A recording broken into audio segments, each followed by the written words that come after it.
Aloha kako e komamai, White Shadow Spiritual Advising, o Bria ko'ui noa. Today I'm coming on to speak on a topic that is touchy for all of us, right? Okay, and so that's going to be inner child healing, childhood trauma, specifically inner child healing modalities. Now, these are going to be modalities that I have done myself. That's why I preach them. And that is why I direct pretty much every single one of my clients at some point. I get them to do these kinds of modalities. Okay. And let's just jump right into it. Again, this is what has worked for me. That doesn't necessarily mean it's going to work for you or that you're going to agree with it. Now, a disclaimer, you're not going to want to do this if you're not ready to be in that space to fully accept the events that took place within your childhood. And if you're not ready to move into a space where you will be able to express forgiveness and be able to transmute these experiences, be able to see them at a higher level, or even the metaphysical spiritual explanation as to why these events may have taken place. Okay, so this is the one that I always begin with. And you're going to want to get into a meditative space, whether that is in your room, in nature. I would encourage you and I would suggest to do it wherever you feel you can be most vulnerable, where you can cry and speak out loud freely. And make sure you're by yourself, okay? And say, for example, from the ages 5 to 8, you had a mentally abusive stepmother. Okay, say that she was emotionally, mentally manipulative. She may have been a narcissist. She may have mentally, emotionally abused you. You're going to want to reflect on that time period, okay? And now this does go into things like timelines. So they say that the past, present, and future are all occurring at the same time. I believe that the reason why it is that people express that is because time is linear and it can be accessed pretty much at a straight line. Linear, almost like parallel Earths, parallel dimensions, parallel realities. So they can be accessed by going back and forth. And so I believe that's why people say that. And so go back to that time period. We're using 5 to 10 or whatever my example was. Think of the home you were in. Put yourself in that space. Maybe even go to that moment where this, the example I'm using, the stepmother was mentally abusive towards you. And you're going to want to interject into that experience. So say I'm imagining my 5-year-old self sitting on a bed and my stepmother walking in and making fun of me. I'm going to want to go back to that space and see my grown-up self, who I am right now, what I'm wearing, what I look like. And I'm going to step in between myself and my stepmother, and I'm going to speak directly to that child, my inner child, my child self. And I'm going to say to that child, you are safe, you are protected, you have me now, you are beautiful, you are loved, you don't have to be afraid. It's okay to express yourself. You don't have to feel pain anymore. I am here for you. Okay, and what that does is you're literally going back to that moment in time and you're rectifying and healing and elevating that timeline. And you're literally setting your inner child free. Okay, so after you're done doing that, and you can do it again, maybe at the age of 15, you got beat up by a bully. Maybe at the age of 12, you broke your leg and someone pushed you off your bike. Maybe, more extreme things. I don't want to, start saying extreme things that unfortunately a lot of people go through, but I think you get the point. And again, you can go back to when, maybe you're 45 now, and when you're 18 to 23, you were in a physically abusive relationship. You can go to that space as well and tell that younger version of yourself, you are healed, you are whole, you are loved. After you're done doing that, go to all these different points in time. You're going to want to call your energy back. Now, this does go into cord cutting. I do have a cord cutting video already on my YouTube that you can check out, where I will go more in depth than I am right now. So after I'm done, I go to the age of 5. I interject this theoretical stepmother in hurting me, being mentally abusive, and then I'm going to say out loud, I call my power back from my stepmother when she made fun of me.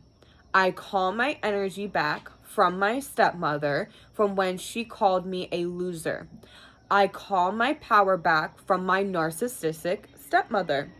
And you can go on and on and on and make a whole list. Say as much as it is you need to say. And another thing you can do, so with this theoretical situation that I'm explaining, you can also, so if your stepmother was doing that and say your father wasn't protecting you in the way he wasn't, you can also call your power back from your father because he did not protect you in the way that you felt you needed to be protected.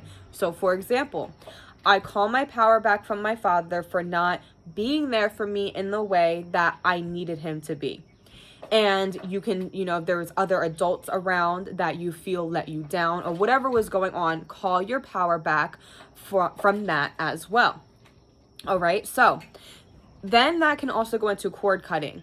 I very much emphasize that you should not do cord cutting until you are in a space where you can forgive.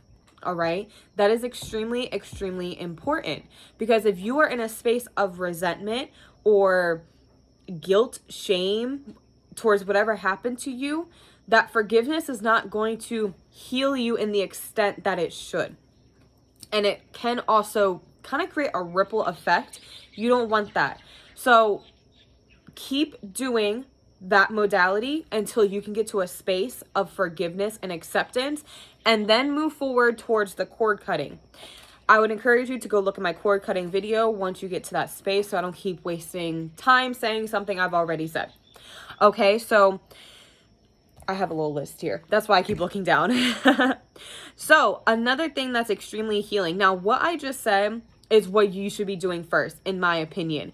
And that is not something that is just going to work like that. Sometimes it will, sometimes it won't. It might take you months of doing that modality 3 times a week in order for you to get to the next step. Okay, so understanding that we mold our action, scratch that.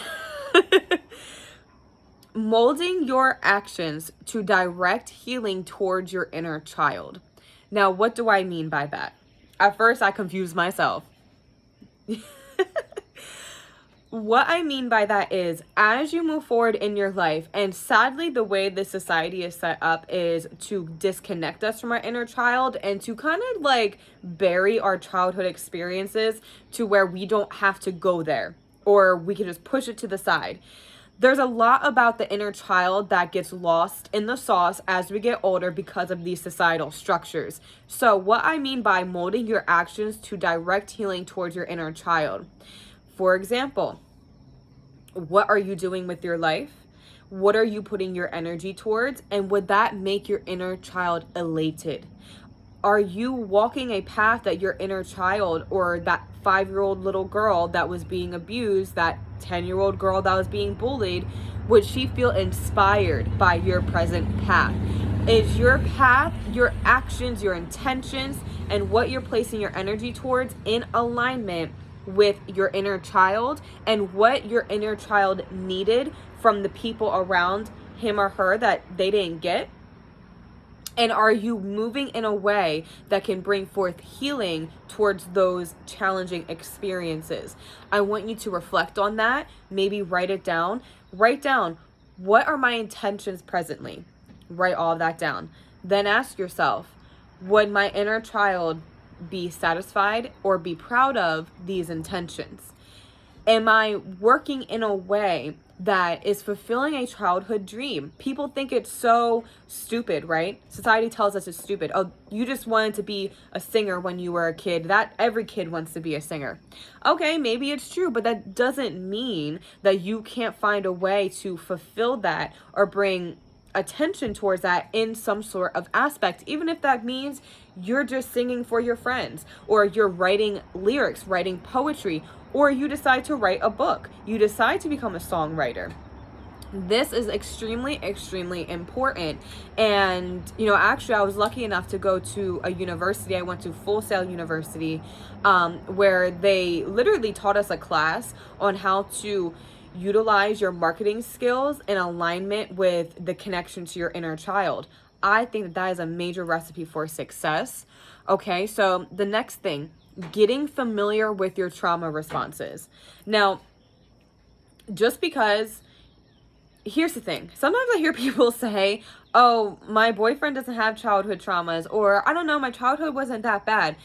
I do not think that's possible. And I think that it's kind of, to say stuff like that, because I think a major point of being a child on this earth and going through what we go through and having parents and that whole setup, because who knows if that's really how it goes anywhere else, right? That is meant to teach you something. That is meant to give you a sense of lack in some sort of way. It's meant to show you, oh, I don't want to do that. I want to go the opposite way. So I'm saying that because, say, for example, both of your parents were extremely business minded, and because of that, they weren't fully emotionally available. Now, in your adult life, you were like a complete vegan, saging, hippie, tarot reading person. That is actually a trauma response, because you saw what your parents did and you said, and you decided to go the complete opposite direction. Now, that can happen and vice versa as well.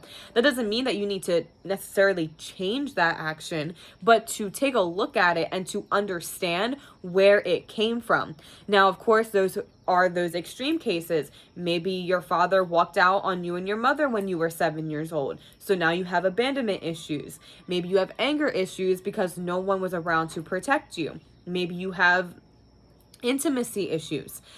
I would encourage you, if you're looking to heal your inner child, to again get into a space where you can write these things down and ask yourself, do I need this anymore? Why am I doing this? And can I pinpoint where it came from? Because, for example, if your father walked out on you when you were a child and now you have abandonment issues, you want to go to that moment where that seed was planted. Say when you were 7, you realize, oh, damn, I don't think dad's coming back. Where's my dad? I miss my dad.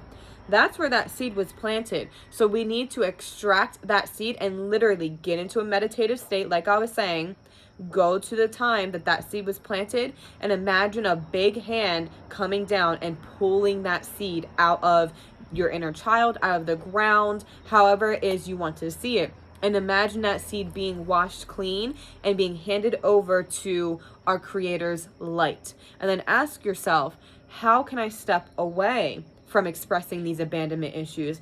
Or can I express them in a creative way? If I start to feel controlling, can I begin to dance? Can I sing? Can I, go for a run? Can I go for a drive? What outlet can I use in order to release these trauma responses in a positive way? And I think it's important to keep in mind that this is a lifetime of work. I really think that if you just think it's gonna be done at some point in your life, like, I just think that's when you die. I think this is a part of completing our destiny and our mission. And that goes into my next thing. Traumas highlight our destiny. Our challenges highlight our destiny. Because, for example, if you survived mental, emotional manipulation and abuse in the childhood, however you healed from that, you're meant to share with other people. That's what I'm doing. This is what helped me to heal and rectify my childhood. And now I'm sharing it with other people and therefore walking my destiny. And that can go into other things like, say, for example, you became an adult and you became an alcoholic because of your childhood. In whichever way you healed that addiction, you're meant to then share with other people and explain to people how you got to that space to begin with.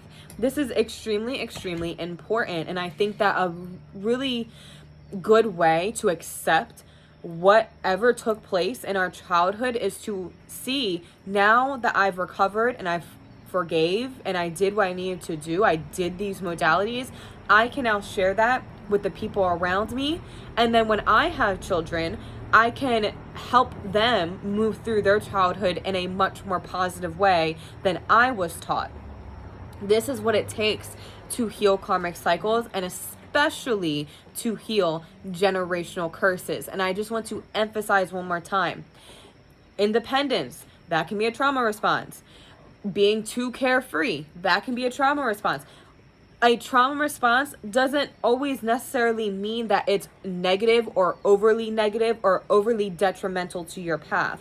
It is to understand that what you experience gave you a way of living and a way of expressing, and it is of utmost importance to take a look at that and to address that in this lifetime. That is another way how you break the reincarnation cycle.